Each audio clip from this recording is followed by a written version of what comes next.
Ok, listo, ya está grabando. Entonces, en la sesión de hoy veremos varios temas, veremos el funcionamiento de varios sistemas. El primero que veremos es el aparato circulatorio.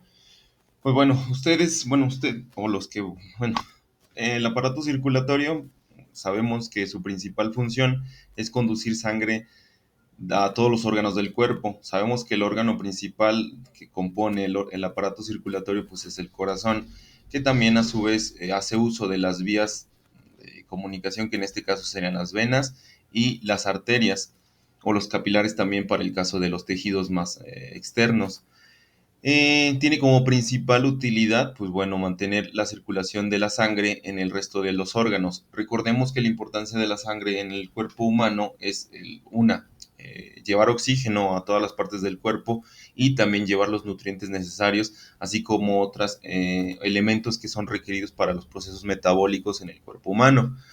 Entonces, en este caso, pues sabemos que la sangre no permanece estática en nuestro cuerpo, necesita estar en constante movimiento. ¿Por qué?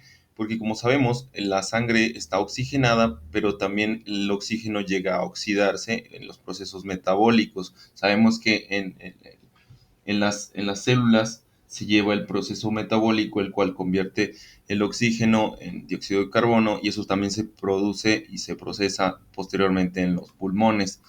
Eh, pues bueno, para darle impulso a la sangre se utiliza el bombeo del corazón. El corazón, como sabemos, es un órgano que principalmente es un músculo, el cual se contrae y se expande para permitir, ¿qué tal? Buenos días, Saraí. Para permitir el movimiento del corazón y generar estos impulsos que bombean, literalmente como si fuese una bomba de agua, bombean el líquido, en este caso la sangre, a través de todos estos conductos que son las venas, las arterias y los capilares, los cuales, pues bueno, proveen de los nutrientes necesarios y del oxígeno a todas las partes del cuerpo. Es un órgano que se pone en movimiento a través de los vasos sanguíneos. Los vasos sanguíneos sabemos que son los mencionados, y están presentes en cada uno de los órganos del cuerpo. Cuando un órgano deja de recibir la sangre, pues evidentemente entra en necropsia, que en este caso es la muerte del tejido. Por eso es de que, por ejemplo, cuando una persona llega a sufrir una amputación por algún traumatismo, ya sea por tránsito, por algún tipo de accidente, lo que sucede es que deja de irrigarse sangre a ese miembro, y lo que pasa es que empieza a morirse el tejido. ¿Por qué? Porque deja de recibir los nutrientes necesarios y la oxigenación y la sangre como tal, que recuerden que es una función necesaria dentro de los procesos tanto metabólicos como de homeostasis, que regulan la temperatura y el buen funcionamiento del cuerpo. Entonces, el aparato circulatorio pues es uno de los más importantes, no podemos decir que es el más importante, pero sí uno de los más importantes para el buen funcionamiento del cuerpo. También sirve y también es uno de los más vulnerables en términos de las enfermedades, ya sea por algún tipo de patógeno. ¿Por qué? Porque es a través son como las autopistas del cuerpo humano, porque es a través del sistema circulatorio por el cual pudiera desplazarse algún tipo de virus, algún tipo de bacteria o algún tipo de parásito, este, que generalmente suelen provocar las enfermedades que nosotros conocemos. Por eso es de que usualmente también posteriormente veremos el sistema inmunitario, que también hace uso del mismo aparato circulatorio. Todos están interconectados, por eso es de que no podemos decir que uno es más importante que el otro, porque todos funcionan en sincronía. ¿Vamos claros hasta el momento? Saraí, Ana. Sí, profe. Ok, gracias. Entonces continuamos y estaríamos hablando de las características del cuerpo, en este caso, del corazón. El corazón, ustedes saben que, bueno, sabemos que es un músculo. Este músculo no es como el que vemos en las caricaturas, en los dibujos, es un poco menos amorfo, es un poco, sí, carente de la forma habitual que la cual asociamos al corazón, pero este está dividido en dos hemicardios, el hemicardio derecho y el hemicardio izquierdo. Cada uno tiene una función muy particular. Por ejemplo, en el caso del hemicardio izquierdo, recibe toda la sangre oxigenada que proviene de los pulmones. y también este hemicardio es el que impulsa todo la sangre a través del cuerpo. ¿A través de cuál vía? De la vía aorta, perdón. ¿Qué significa esto? Es como si nosotros dividiéramos el corazón en dos partes, en la cual hay una pequeña compuerta, que es de donde proviene la sangre no oxigenada o la sangre que ya no tiene oxígeno, y la otra compuerta, que es el hemisferio, vamos a ponerlo en este sentido. El hemicardio izquierdo es donde se concentra la sangre recién filtrada o recién oxigenada, y en el hemicardio derecho es donde se almacena la sangre que apenas va a ser filtrada y enviada a los pulmones. Recordemos que en los pulmones es en donde se lleva el proceso de oxigenación, por eso es muy importante que cuando tengamos, por eso es muy importante tanto tener una buena salud respiratoria y una buena salud cardíaca, porque si alguno de estos dos elementos falla, es muy probable que desencadenen una serie de enfermedades posteriores. Si no hay una buena oxigenación, por parte de los pulmones, no va a haber una buena oxigenación. Si no hay una buena oxigenación, muchos de los nutrientes y los procesos en el cuerpo no se llevarán a cabo de manera adecuada.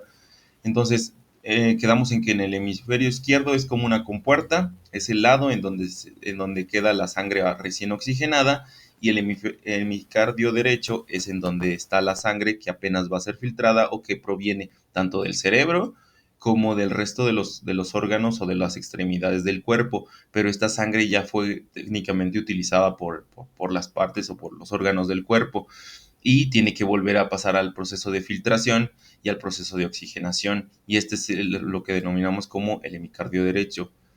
Y pues bueno, el hemicardio derecho está conectado con la vena cava, que es la cual recoge la sangre desoxigenada que proviene de las venas y que se deposita en la aureola derecha. Aureola es esta parte. Después tenemos las aurículas derecha e izquierda. Pues bueno, es lo que les decía, son cavidades del corazón separadas entre sí por un tabique que se conecta con los dos ventrículos. Los dos ventrículos serían estas dos partes, y por medio de válvulas. Consideremos que estas válvulas son las que dejan ingresar y dejan salir la sangre. Y este es un movimiento muscular que lleva a cabo el corazón. Por eso es de que cuando una persona sufre algún paro cardíaco, la reanimación cardiopulmonar se lleva a cabo a través de un proceso mecánico. Ese proceso mecánico es cuando se hace el RPC, que es cuando se hace la respiración cardiopulmonar, y es cuando les presionan el corazón para que se reactive este músculo, porque este músculo reacciona ante estímulos nerviosos, y muy probablemente también después, quizá lo han visto en películas, cuando les hacen uso del desfibrilador, que es un aparato electrónico el cual reactiva esas funciones, ¿cómo les mencioné? Impulsos electromagnéticos magnéticos en el cuerpo, en este caso en el órgano que sería el corazón, el cual reactiva el movimiento muscular del corazón. Pues bueno, dijimos que estas aurículas o estos compartimientos, pues bueno, reciben la sangre por medio de venas que desembocan en ellas y se vacían en los ventrículos. El ventrículo derecho o izquierdo, pues bueno, son cavidades situadas debajo de las aurículas, que serían por acá, separadas por un tabique que impide la mezcla entre la sangre oxigenada y la desoxigenada. Están separadas, pues evidentemente para que no se mezcle este tipo de sangre y se lleven adecuados los procesos de oxigenación en el resto del cuerpo. Después tenemos la arteria aorta, es la principal arteria del cuerpo, a partir de la cual se ramifican las demás. La arteria aorta es de las primeras arterias y de ella surgen otras ramificaciones, pero es una de las más grandes, que está interconectada con el corazón directamente y eh, proporciona el oxígeno. Después tenemos, bueno, el hemicardio derecho, ya dijimos que es la otra parte del corazón, que es la que recibe la sangre desoxigenada. Y para entender un poquito más este procedimiento, vamos a ver el siguiente esquema. Nosotros tenemos nuestro corazón, y aquí tenemos los dos hemicardios, el hemicardio izquierdo y el hemicardio derecho. Aquí se llevan los procesos pues bueno, los impulsos que tienen las contracciones del corazón. Las contracciones del corazón abren y cierran las compuertas dentro del mismo corazón, la cual abre para dejar entrar la sangre recién oxigenada que proviene de los pulmones, y también el mismo corazón hace que esa sangre se redirija a la sangre que proviene tanto del cerebro como la sangre que proviene del resto de los órganos, el resto de las extremidades. es como un centro de distribución, vamos a ponerlo de ese modo. En este centro de distribución que sería el corazón redirige el tránsito de la sangre hacia los pulmones, la recibe desde el cerebro, la recibe desde los órganos, la recibe desde las extremidades y la redirecciona hacia los pulmones. En los pulmones, pues bueno, esta sangre está desoxigenada, por lo cual a través de los procesos respiratorios la sangre vuelve a estar oxigenada, por lo tanto regresa al corazón y el corazón la redirige tanto al cerebro como a los órganos internos, ya sea el aparato digestivo, a los procesos renales y a las extremidades, que en este caso serían las piernas, y en el caso de las extremidades superiores, que serían los brazos. Entonces, ese sería el proceso. La sangre viaja hacia los órganos la filtran, generan sus procesos necesarios. Una vez que ya se utilizó esa sangre, es como cuando cocinamos una comida, que en este caso utilizamos aceite, vamos a ponerles un ejemplo muy burdo, utilizamos aceite nuevo. Ese aceite nuevo, pues bueno, se utiliza para cocinar y ese posteriormente se regresa y se vuelve a filtrar. En este caso, cuando nosotros cocinamos, pues ya ya no se, ya se quema, como usualmente se conoce, y ya no se vuelve a utilizar. Para el caso de la sangre, no. La sangre sí se puede renovar pasando por el proceso de que el corazón la envíe a los pulmones, y una vez filtrada y una vez oxigenada, puede volver a pasar hacia los órganos que la requieren. Y también aquí entra en función los órganos que están implicados en el proceso inmunológico. Por ejemplo, podría ser el hígado, que también se encarga de filtrar algunos microorganismos o algunas bacterias que pudieran estar presentes en la sangre. También se filtra en los riñones, en donde minerales no necesarios en la sangre pues son filtrados y después son excretados. Eso también tiene alguna otra función nuestro intestino, y también el vaso. Y ese sería técnicamente el proceso que lleva la sangre para, pues bueno, distribuirse. Este sería el diagrama de distribución de la sangre, y pues bueno, la función que tienen los pulmones y la función que tiene el corazón en este sistema pues son muy importantes. Vamos claros hasta el momento. Ahí estamos bien, ahí me aparece en pantalla que tengo a Ana, Saraí, Maritza y a Sinaí. ¿Va claro la explicación de cómo funciona el sistema circulatorio hasta el momento? Sí, profe.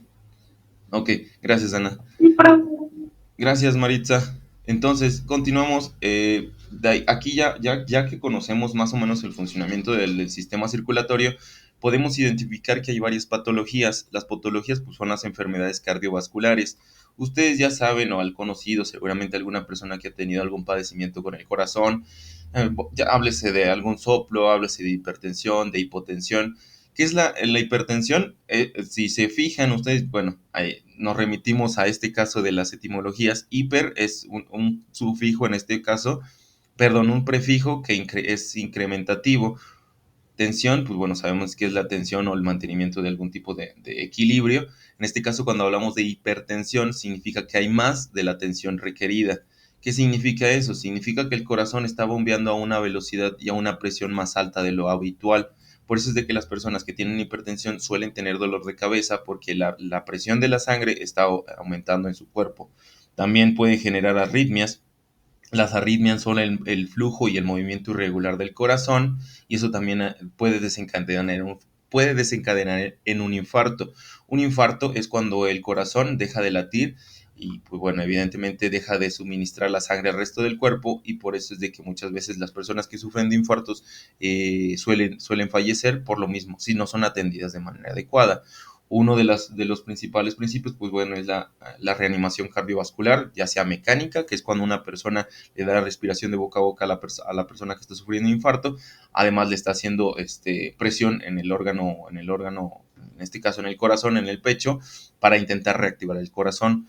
Pero pues bueno, un paro cardíaco sí es producto de este tipo de padecimientos. Tanto puede ser una arritmia, lo que usualmente se conoce como un soplo, la hipertensión y la hipotensión, ya dijimos que la hipertensión es el flujo aumentado del ritmo cardíaco. En este caso, eh, la presión arterial es más alta, pero para el caso de la hipotensión es todo lo contrario. Cuando una persona sufre de hipotensión es que el corazón está bombeando menos o con menos presión la sangre en el cuerpo.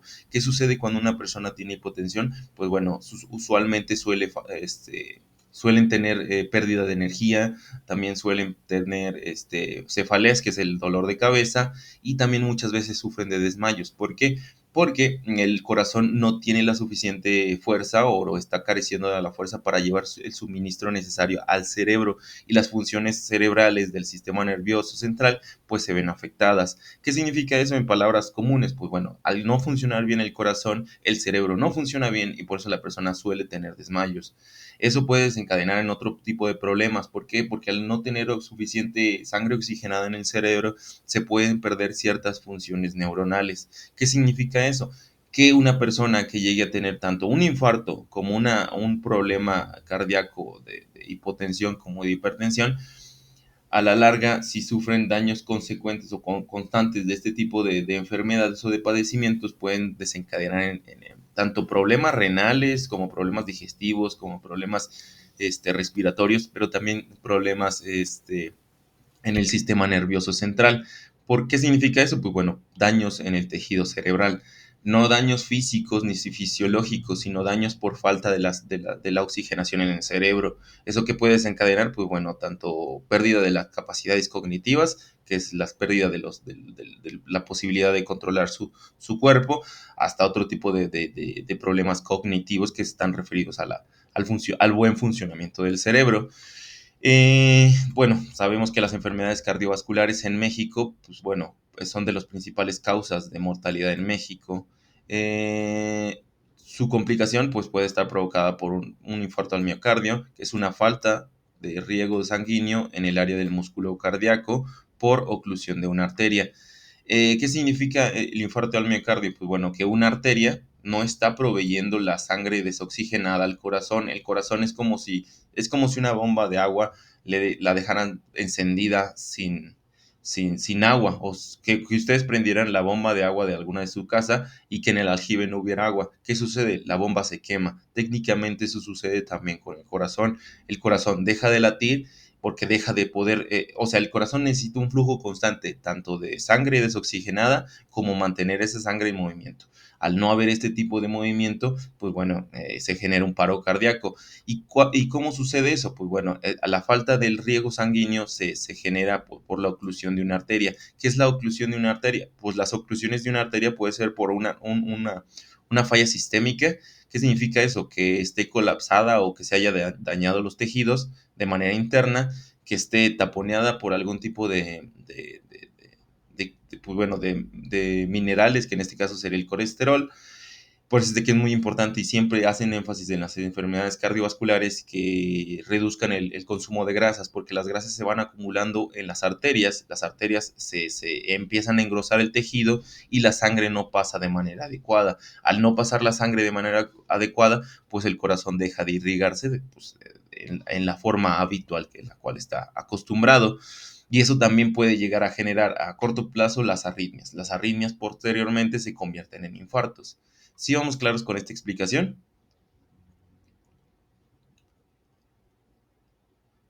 Saraí, Sí, profe. Maritza, gracias Maritza. Ok, entonces continuamos. De los factores de riesgo, ¿cómo nosotros evitamos que se nos genere este tipo de problemas cardiovasculares? Pues en una, hay que considerar la herencia.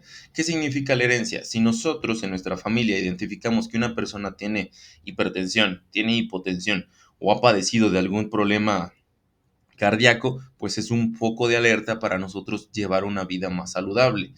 ¿Qué significa también esto? Bueno, si nosotros ya identificamos eso, hay que evitar el tabaquismo. ¿Qué es el tabaquismo? Pues bueno, sabemos que el uso continuo o la administración continua del tabaco en el individuo. ¿Por qué el tabaquismo? Ustedes dirán, pero es que el corazón es distinto a los pulmones en donde yo consumo el tabaco. No, porque como dijimos, la oxigenación de la sangre se lleva a cabo en los pulmones. Y si ustedes están contaminando sus pulmones con un flujo constante de tabaco, consideren esto, los pulmones En los pulmones no debe de haber nada más que dióxido de carbono y en este caso, que es el CO2 y en este caso oxígeno. Al ustedes inhalar otro tipo de componentes, pues están obstruyendo el funcionamiento regular de sus pulmones. Al ustedes consumir tabaco, también están generando que sus pulmones estén intentando filtrar ese humo en lugar de estar intentando filtrar la sangre. ¿Qué significa eso? Que están sobrecargando las funciones de sus pulmones. Por eso es que después se desencadenan enfermedades como el tabaquismo. Entonces, si ustedes tienen o padecen de tabaquismo, es muy probable que sus pulmones no estén funcionando al 100%, por tanto, su sistema circulatorio tampoco esté funcionando al 100%. Por eso es importante cuidar y evitar el tabaco. Por eso es una de las recomendaciones de los doctores. Después tenemos la hipertensión arterial, que es la presión alta, la diabetes mellitus. ¿Por qué la diabetes mellitus? Porque también dentro de los procesos metabólicos en la filtración de la sangre interviene el hígado. Si su hígado no funciona, sabemos que la diabetes mellitus es por un exceso por una ausencia o por una incapacidad del hígado por generar los componentes necesarios, en este caso la insulina. Ustedes saben que las personas que tienen diabetes se tienen que estar inyectando constantemente insulina para poder llevar los procesos metabólicos que se llevan usualmente en el cuerpo. Al no funcionar de manera adecuada el hígado, también esto afecta directamente tanto al proceso de circulación. En este caso es otro factor de riesgo, la diabetes.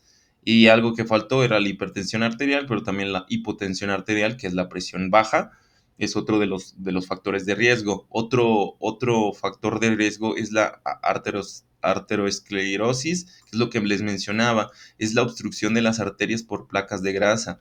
Cuando uno consume un constante flujo de grasas saturadas o de alimentos grasosos fritos o de esta índole y no ya una dieta equilibrada, como aparece en la imagen, cuando comemos puros embutidos, carnes, refrescos.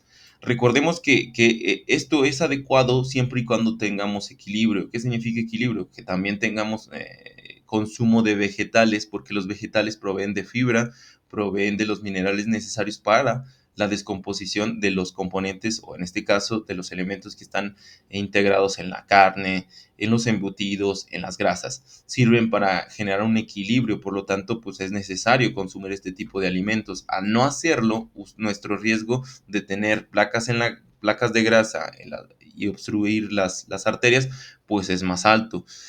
Entonces, la obstrucción de las arterias por las placas de grasa también se vuelve un factor de riesgo. ¿Por qué? Porque es muy probable que eso genere una disminución en el flujo sanguíneo al corazón y el corazón, al no tener un flujo constante de sangre, pues bueno, entra en paro. ¿Sigamos claros hasta el momento con esta explicación? ¿Alguna duda con respecto a esto? Todo bien. Ok, gracias, Sí, Ana. profe. Gracias, Araí. Y continuamos. Ya habíamos dicho los factores de riesgo, la herencia, el sobrepeso. Bueno, ahorita veremos esto. Las enfermedades cardiovasculares, en particular la hipertensión, son silenciosas. Tenemos que tener mucho cuidado con esto. ¿Por qué? Porque no muestran sintomatologías. O sea, ustedes pudieran considerar que son muy saludables o que la persona que ustedes conocen es muy saludable, pero en realidad no se sabe cómo están sus arterias, si hay mucho flujo de sangre regular o si hay placas de grasa obstruyéndola. No se manifiestan hasta que ya es un poco problemática o ya está avanzada la enfermedad y se puede ser hipertenso sin saberlo durante mucho tiempo. Eh, y por eso es importante evitar los factores de riesgo y más, sobre todo, hay que tener mucho cuidado si en nuestra rama familiar directa, o en este caso, si en nuestro árbol genealógico, identificamos una carga genética positiva. ¿Qué se refiere a esta carga genética positiva? En que tanto en nuestra familia paterna como en nuestra familia materna existen casos de padecimientos crónicos, en este caso relacionados con el corazón. Si nosotros identificamos que nuestro abuelo, nuestro tío, nuestros primos o alguna persona que haga parte de nuestro círculo cercano de familia padece de alguna enfermedad cardíaca, es muy probable que si nosotros no cuidamos los factores de riesgo, también se desencadene una enfermedad de este tipo. Entonces, en este caso es necesario tener un control médico periódico y sobre todo hacer las tomas, en este caso las tomas de presión continua. Cuando ustedes visitan el médico, es habitual que las enfermeras les hagan una revisión del flujo cardíaco, en este caso de la presión arterial, y ya el rango regular es 120/80. Si ustedes rebasan, no sé, 140/90, significa que ustedes tienen hipertensión, o en este caso, en ese momento en el que les hicieron la toma, tienen presión alta. Si ustedes tienen, no sé, 100/sobre 60, significa que ustedes están en riesgo de desmayarse. ¿Por qué? Porque tienen un flujo sanguíneo menor, que en este caso sería la hipotensión. Recordemos los factores de riesgo, pues el de herencia. Si nosotros identificamos una persona en nuestra familia que tiene algún padecimiento cardíaco, pues hay que identificar eso y tener cuidado con nuestros hábitos alimenticios, con el tabaquismo. En este caso también el sobrepeso. ¿Por qué el sobrepeso? Porque cuando uno tiene sobrepeso significa que hay mayor tejido que tiene que estar suministrando sangre y los procesos no se llevan de manera adecuada. Usualmente el sobrepeso también está relacionado con placas de grasa en los tejidos arteriales. Por lo tanto, pues hay que cuidar, no rebasar la talla y el peso. Y esto pues se hace sobre todo con la alimentación, evitando los productos o disminuyendo el consumo de productos ultraprocesados y optando por alimentos menos procesados y relacionados con los vegetales y verduras que proveen de los minerales necesarios para llevar procesos metabólicos en el cuerpo humano. Limitar el consumo de sal. ¿Por qué el consumo de sal? Porque la sal retiene líquidos y al retener líquidos también esto genera que la sangre no se transporte de manera adecuada. También evitar fumar es uno de los factores de riesgo, en este caso el tabaquismo. Es muy importante realizar visitas médicas periódicas para identificar cualquier anomalía en el ritmo cardíaco.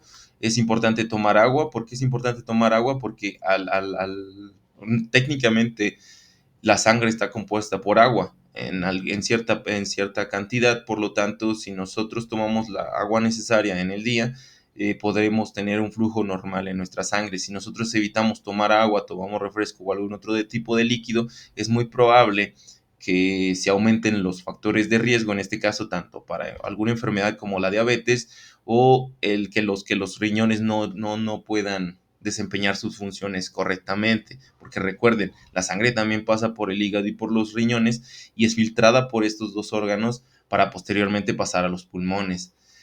Otro punto importante pues es realizar actividad física para mantener el músculo, en este caso, porque recordemos, el corazón también es un músculo. Es importante la realización de actividad física para mantener la circulación en el cuerpo de manera adecuada. Vamos claros con esta parte del sistema circulatorio. Estas serían las últimas partes de la explicación. No sé si hay alguna duda sobre este tema, que es el funcionamiento, los factores de riesgo y algunas de las enfermedades relacionadas con el sistema circulatorio. ¿Vamos bien hasta el momento? Para continuar. Sí, profe. Ok, gracias Maritza. Entonces pasaríamos a otro sistema que está dentro de nuestro cuerpo y que también funciona en interacción con el resto de los sistemas, en este caso con el sistema circulatorio o sí, en este caso también funciona de manera simultánea. Consideramos que el sistema inmunológico tiene como principal función defender al cuerpo de las infecciones. Ya vimos que las infecciones pueden ser bacterianas o por virus. Bueno, también las bacterias. Aquí está.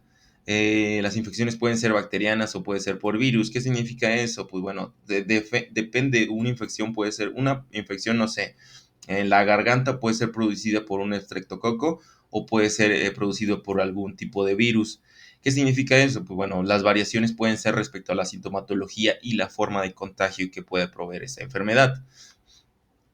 También una gripe puede ser producida también por una bacteria como por un virus, depende. Eh, Podemos decir que gracias al sistema inmunológico el cuerpo ataca a cualquier agente que no sea agente externo, los destruye y evita que invadan el cuerpo. También impide la progresión de los cánceres. ¿Por qué? Porque las mismas células se encargan de reaccionar ante células cancerígenas y evitan que se lleguen a reproducir. Dentro de los elementos más importantes del sistema inmunológico, un poquito más adelante veremos que están los ganglios linfáticos, el apéndice, la médula ósea, las placas de Peyer, el vaso, el timo, las amígdalas y las adenoides. Todos estos elementos componen nuestro sistema inmunológico. ¿Por qué? Porque en ellos se generan ciertas reacciones en donde se detectan las infecciones y bacterias, son trasladadas a estas zonas y son tratadas por las células, por ciertas células que ahorita estaremos viendo. Entonces, dentro de nuestro sistema inmunológico podemos encontrar qué es la médula roja. Pues bueno, se identifica en el esquema, se localiza usualmente en los extremos de los huesos largos, en este caso en el esternón y en el hueso ilíaco, y es el lugar en donde se forman continuamente las células de la sangre, tanto los eritrocitos como los leucocitos. Los fagocitos, que son las células asesinas, y los mastocitos, que producen la histamina, son tipos de glóbulos blancos. Por eso es de que decimos que los glóbulos blancos son los que se encargan de atacar las infecciones. Los glóbulos blancos, como aquí aparece, son los fagocitos, que en este caso son los que atacan directamente a cualquier bacteria o a cualquier célula que esté infectada por algún virus. La atacan, la llevan a estas partes, que sería al timo, al vaso o a los ganglios linfáticos, y allí proceden a la eliminación. En este caso son como células suicidas, las encapsulan y hacen que la misma célula que está dañada deje de llevar sus procesos de replicación y deje de reproducirse y de hacer sus funciones, y pues técnicamente se muere. Después el timo, pues bueno, es el órgano especializado en realizar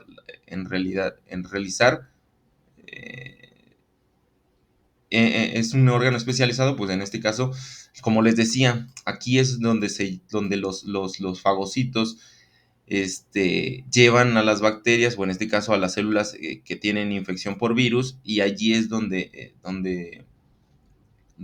los linfocitos T migran y maduran para ser inmunocopatentes, que significa que ya pueden o tienen la capacidad de llevar estos procesos de asimilación de las células dañadas, y pues bueno, a su vez las pueden eliminar. Después tenemos el vaso, se localiza del vaso en el lado izquierdo de la cavidad abdominal, que es en esta zona, y en algunas ocasiones se inflama por algún tipo de infección. Puede ser esta infección intestinal, puede ser una infección respiratoria, una infección en la sangre, y usualmente se inflama como una reacción hacia el trabajo que se está realizando para eliminar estas células que están dañadas.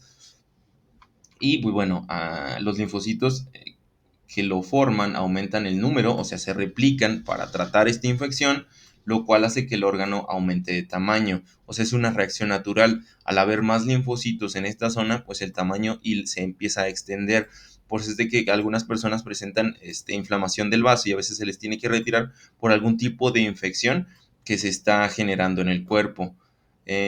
También elimina los glóbulos rojos envejecidos, que son aquellos que ya cumplieron muchas veces sus funciones de llevar la oxigenación hacia el resto del cuerpo, que ya no pueden replicarse, o que en este caso ya no pueden cumplir su función. Y bueno, y tal. Después tenemos los ganglios linfáticos, que están distribuidos en muchas partes de nuestro cuerpo, y son órganos formados por linfocitos. O sea, son como pequeñas comunidades de linfocitos que son los encargados de localizar, pues en este caso, las células dañadas o las células infectadas. Y pues bueno, las podemos encontrar en la cadena cervical. La cadena cervical es en esta zona, conectada con nuestro columna vertebral, axilar, que son las que se encuentran en esta zona, torácica, que es la que se encuentra en el tórax, abdominal, que son las que se encuentran en esta zona, y inguinal, que es la que se encuentra cerca de la ingle, cerca de los aparatos reproductivos. En esta zona, pues bueno, podemos identificar que están los ganglios linfáticos, que son también, actúan como filtro, en la cual secuestran al agente nocivo para que los linfocitos puedan destruirlo. Técnicamente es como si los linfocitos hicieran emboscadas, trasladaran allí al agente invasor, y en esa zona, ellos están en ventaja numérica, pues lo terminan eliminando. Bueno, después la linfa sale por el otro extremo, el ganglio, bueno, esto ya no es tan necesario. Y pues bueno, aquí podemos identificar, vamos claros hasta el momento, sí queda clara las partes que intervienen en los procesos inmunológicos? ¿O hay alguna duda con respecto a esto? Si no, para avanzar. Todo bien. Ok, gracias Maritza. Entonces, continuaríamos. Estos, los elementos que hemos visto en este momento, que es la médula ósea roja, el timo, el vaso y los ganglios linfáticos, son a gran escala los elementos necesarios en el proceso inmunológico. Pero hay otra serie de barreras que en este caso serían las líneas de defensa. La primera línea de defensa pues es la piel, las mucosas, las lágrimas, la saliva, los vellos, el conducto auditivo, la cavidad nasal, la acidez gástrica y el flujo regular de la orina, que son las maneras más sencillas que el cuerpo se protege. En este caso, ¿por qué la piel? Pues bueno, interviene directamente contra cualquier tipo de bacteria. Las mucosas se encuentran dentro de nuestros pulmones, dentro de nuestra garganta, y se encargan también de ir excretando o eliminando estos o de encapsular elementos externos. Las lágrimas, ustedes han visto que cuando les entra una basurilla en el ojo, una pequeña partícula, su ojo empieza a lagrimar. Esto con la intención de que aquel elemento que ingresó a su ojo sea retirado. La saliva muchas veces también sirve, no solo tiene la función de llevar el proceso digestivo, sino también en muchas ocasiones sirve para encapsular aquellos elementos no requeridos dentro de la biota que se encuentra en la boca. Los vellos no solamente cumplen la función térmica de regular la temperatura en el cuerpo, sino muchas veces también los vellos funcionan para que los gérmenes o las bacterias se queden en esa zona y no ingresen a la piel. El conducto auditivo también sirve, en este caso, es un conducto un poco largo y sirve para que no se dañen los tejidos o en este caso los órganos que están dentro de nuestro sistema auditivo. La cavidad nasal, sabemos que nuestra nariz pues está llena de pequeñas mucosas, tanto mucosas como algunos tipos de vellos, o en este caso para evitar que también las partículas, los virus o las bacterias lleguen de manera directa. Son como pequeñas barreritas que tienen los patógenos, en este caso ya sea bacterianos o virus, para evitar llegar al cuerpo o que lleguen a ingresar a alguna de las células del cuerpo. Después tenemos la acidez gástrica. Muchas veces las bacterias o los virus son consumidos de manera digestiva y solamente se logran estar visibles o logran estar vulnerables en el momento en el que llegan a la parte digestiva. Entonces la acidez gástrica es la que también se encarga de eliminar este tipo de bacterias o este tipo de virus. El flujo regular de la orina significa que pues, hay un flujo, al haber un flujo regular de la orina, pues bueno, se excretan todos aquellos elementos indeseables en el cuerpo humano.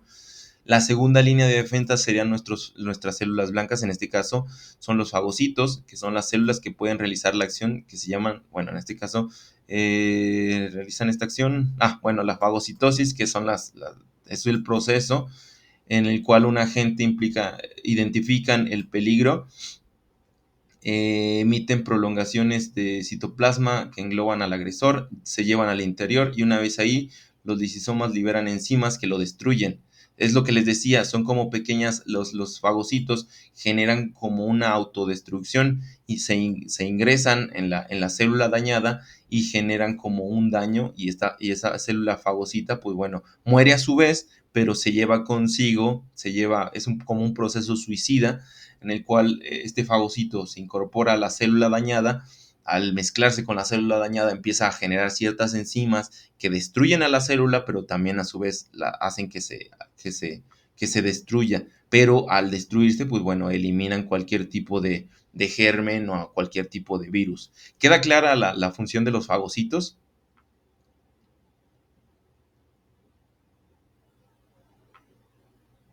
¿Sí queda clara? Ana, Sí, Saraí. profe. Ok, entonces continuamos. Las siguientes serían las células asesinas. Son un tipo de glóbulos blancos capaces de reconocer cambios que ocurren en la membrana citoplasma de las células infectadas. ¿Qué significa? Identifican alguna célula con una función anómala y empiezan a liberar sustancias citotóxicas, las cuales inducen la muerte de la célula. Estas tienen un funcionamiento distinto a los fagocitos. Los fagocitos se meten en la célula y hacen como un ataque suicida, pero las células asesinas es un tanto distinto. Lo que generan son sustancias citotóxicas, las cuales producen que esa célula dañada empiece a morir. También reconocen células tumorales. Recuerden que una célula tumoral es aquella que está dejando de cumplir su función y está solamente reproduciéndose de una manera automática. O sea, recordemos, las células son replicables. Las células se reproducen, por lo cual si llegan a tener un daño, se reproducen con ese cierto daño. Lo que hacen las células asesinas en este caso es evitar que estas células cancerígenas en este caso se sigan reproduciendo. Después tenemos a los mastocitos. Son un tipo especial de glóbulos blancos que se presentan cuando un tejido se daña. Ustedes seguramente lo han visto a gran escala en este sentido cuando tienen algún tipo de cortadura. Ven un pequeño líquido que se secreta en algún corte que hayan tenido en la piel. Y este líquido pues está compuesto muchas veces por mastocitos. Eh, la forma de acción es liberar estamina, una sustancia que aumenta la permeabilidad de los vasos sanguíneos, relaja el músculo liso de las arteriolas y en consecuencia aumenta el flujo sanguíneo de la zona. La herida se pone roja, se hincha y duele. Por eso es de que cuando ustedes tienen algún corte o también cuando tienen una picadura de algún insecto, ahí están viendo en efecto la actividad de los mastocitos, que son aquellos que se encargan de generar, liberar y estamina, y hace que en esta zona vuelva a haber una circulación de la sangre y que se reactiven las zonas y de esta manera, pues bueno, hasta cierto modo se subsane el daño que se haya generado. Sigamos claros con estas células asesinas, con los mastocitos y los fagocitos. Sigamos claros con la función que tiene cada uno de ellos. Ana, Maritza, Sí, profe. Sinaí, ok.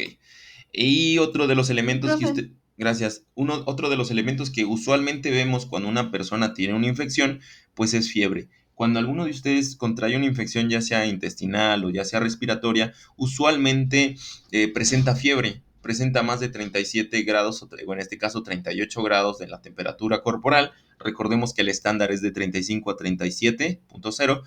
Cuando ustedes tienen más de 37 grados, significa que su cuerpo está teniendo fiebre. ¿Qué significa la fiebre? La fiebre es una reacción normal dentro del cuerpo humano. ¿Por qué? Porque la fiebre es un mecanismo que utiliza el cuerpo para destruir microorganismos. Hay muchos microorganismos que no pueden vivir en temperaturas altas. Por eso es de que el cuerpo reacciona y dice, aquí hay un virus, aquí hay una bacteria. Esta bacteria no puede vivir a más de 38 grados. ¿Qué es lo que hace? Pues intenta aumentar la temperatura del cuerpo humano, y al aumentar la temperatura del cuerpo humano, la bacteria pues muchas veces muere. Muchas veces no logran llevar los procesos de mitosis, no llevan a cabo procesos de replicación, por lo tanto terminan falleciendo. Y eso es bueno para el cuerpo humano, pero también es un efecto negativo porque cuando una persona llega a tener fiebre, también la fiebre daña algún tipo de tejidos y daña el funcionamiento del cuerpo. Esto es como una medida muy extrema del cuerpo para combatir una infección. Por eso es de que cuando les da fiebre, usualmente los mandan a bañarse con agua fría para bajar esa temperatura y luego posteriormente los hacen que tomen medicamento.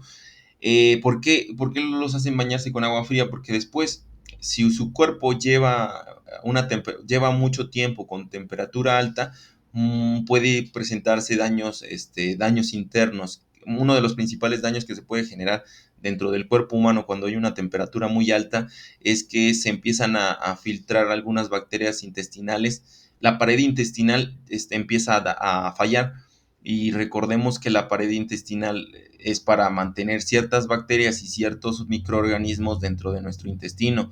Si esta llega a fallar, entonces estas entran o pueden llegar a entrar al flujo sanguíneo, y si llegan a entrar al flujo sanguíneo, después pueden generar una septicemia. Una septicemia pues es una infección en la sangre, y eso puede generar muchos otros problemas. Por eso es importante, y muchas veces se busca, cuando uno se enferma o cuando tiene una infección y tiene mucha temperatura, se busca estabilizar al cuerpo humano. ¿Por qué? Porque es un mecanismo natural del cuerpo, pero el cuerpo también genera otro tipo de reacciones que pueden ser negativas. Y por eso funciona la fiebre. Por eso es de que cuando tenemos una infección en el estómago, tenemos una infección en la garganta, tenemos una infección, en este caso en la laringe, usualmente tenemos fiebre, porque nuestro cuerpo está combatiendo contra el agente invasor, en este caso ya sea un virus o ya sea una bacteria. Después tenemos la inmunidad, que será otro aspecto que podemos analizar, que son los anticuerpos. Los anticuerpos son sustancias producidas contra un germen específico. Los linfocitos son un tipo de glóbulo blanco que migran a los órganos linfoides. Ya vimos cuáles son los órganos linfoides, como el vaso, el timo, los ganglios linfáticos, y dan una respuesta inmunoadquirida específica. Ya son, en este caso, los linfocitos son muy parecidos a los fagocitos, pero tienen actividades, o sea, vamos a suponer esto, son como pequeños individuos los cuales son capacitados para atacar cierto tipo de organismos. Pero esto solamente puede ser producido ya una vez que el cuerpo conoce ese tipo de elemento. Y en este caso, pues bueno, esa es la función principal de los linfocitos. ¿Sí vamos claros con esto? ¿Sí ha quedado clara la explicación que acabamos de dar? ¿Hay alguna duda con respecto a esto? Saraí, Maritza, Ana, Piedad, Nancy. No, profe, gracias. Ok. No, Entonces, profe, no gracias. hay duda. ¿Qué comentó Maritza? Ya no alcancé a escucharla. Oh, no, profe, que no hay duda. Gracias. Ah, ok, gracias. Entonces, continuaríamos con el sistema nervioso. Bueno, en el sistema ya vimos cómo funciona el sistema circulatorio, ya vimos cómo funciona el sistema inmunológico y en esta parte estaríamos viendo ya la parte final de la sesión que sería el sistema nervioso. El sistema nervioso cuenta con dos grandes divisiones, que es el sistema nervioso central, que es el que se encuentra más interconectado con nuestra médula espinal, con nuestra columna vertebral y con nuestro cerebro. Y tenemos también el sistema nervioso periférico. El sistema nervioso periférico tiene interconexión con nuestro cerebro y con nuestra columna, pero también lleva las ramificaciones con nuestros órganos y con nuestras extremidades. Este sistema, en este caso el sistema nervioso periférico, se divide en dos secciones, que es el sistema nervioso periférico somático y el sistema nervioso autónomo. El sistema somático es el que se encarga de algunas funciones de las extremidades y el sistema nervioso autónomo es el que se encuentra integrado por los órganos en nuestro cuerpo. Por ejemplo, yo les pregunto, nosotros les damos, por ejemplo, cuando ustedes quieren tomar algún objeto, cuando quieren caminar, cuando quieren agacharse, ustedes lo están haciendo de manera consciente. Ustedes le dan una indicación a su órgano, o en este caso a su extremidad, de funcionar de una manera específica, ¿cierto? Lo que no sucede con el corazón, lo que no sucede con el hígado, lo que no sucede con el intestino. Eso es la división entre el sistema nervioso periférico somático y el sistema nervioso autónomo. ¿Por qué? Porque en el sistema nervioso autónomo los órganos funcionan de manera regular, ya están programados para funcionar de una manera específica, a diferencia de, pues vamos a suponer, alguna extremidad que sí requiere una indicación directa del sistema nervioso central. ¿Sí vamos claros con esta diferenciación? Nancy, Sinaí, ¿sí ha quedado clara? ¿Sí están por ahí? Está claro, profe. Ok, gracias Maritza. Esperemos que sí sigan por ahí sus compañeras. Después tenemos, bueno, en este caso podemos identificar las diferenciaciones o los elementos que componen el sistema nervioso central. En este caso tenemos el prosencéfalo, el cerebro, el mesencéfalo, diencéfalo, el puente, el bulbo raquídeo, la médula espinal, el cerebelo. Y bueno, todos estos son elementos que componen nuestro sistema nervioso central. Vamos a ver parte por parte. El cerebro, pues bueno, se divide en dos hemisferios, el hemisferio izquierdo y derecho. Cada uno tiene ciertas funciones cognitivas y de movimiento. Después tenemos el cerebelo, que es la masa voluminosa del tejido nervioso, que es esta zona, y ahí se encuentra el equilibrio del cuerpo, el tono muscular, la posición corporal. Aquí se llevan las órdenes de cómo funcionan nuestras extremidades y nuestros músculos. Tenemos también el bulbo raquídeo, perdón, es esta zona, es el bulbo raquídeo, y tiene el control, el automatismo respiratorio. Por ejemplo, si yo les digo que ahorita controlen su respiración, después es muy curioso cómo estamos pensando en nuestra respiración.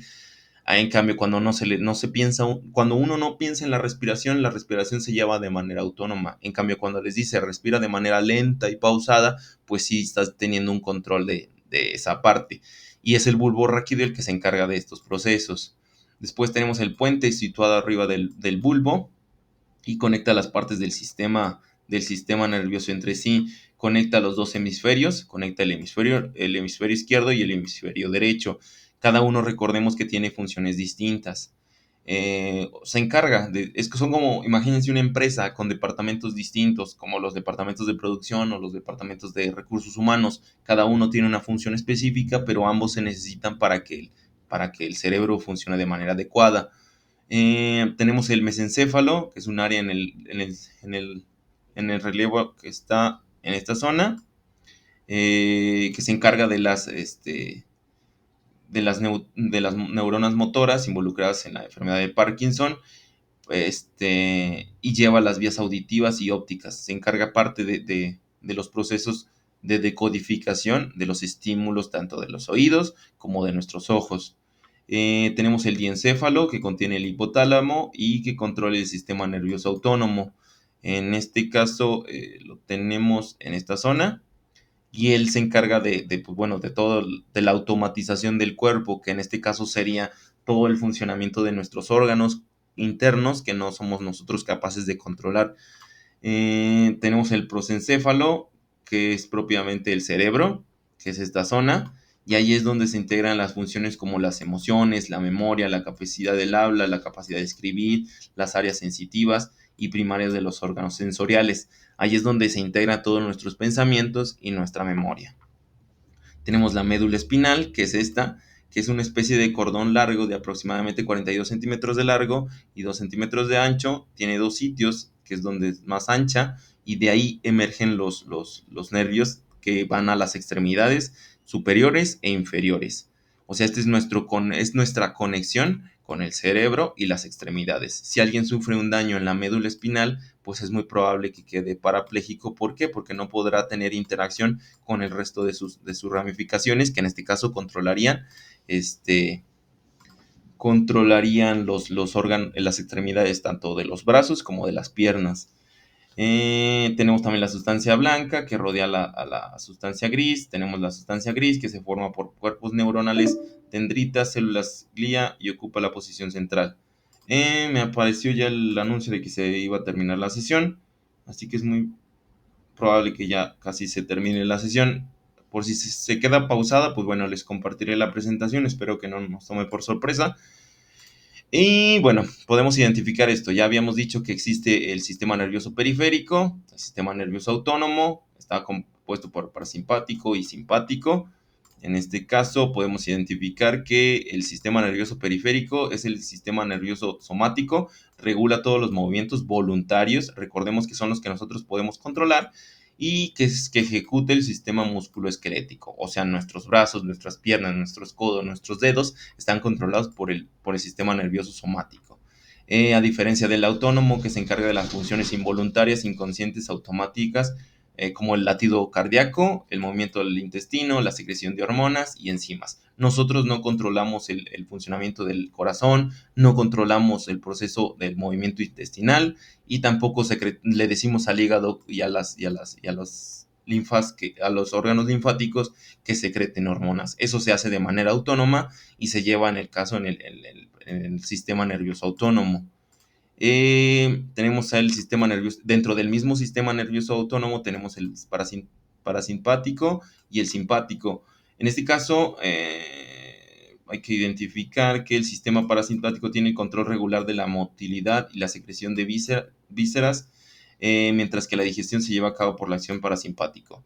Después tenemos el nervioso simpático, que, bueno, en este caso tiene funciones como la neurotransmisión de adrenalina, que acelera la frecuencia cardíaca, aumenta la presión arterial. Generalmente estos elementos, bueno, la secreción de adrenalina es cuando nosotros tenemos algún tipo de accidente y lo que se quiere es que nuestro cuerpo se mantenga vivo y que tenga, bueno, se mantenga funcionando.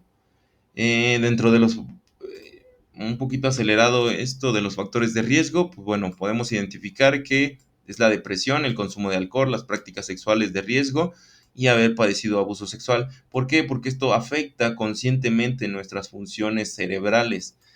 También pueden estar los factores familiares, que es la pobre comunicación con los padres, presentar discusiones, problemas económicos, separación de los padres, incapacidad para compartir problemas y ser escuchados.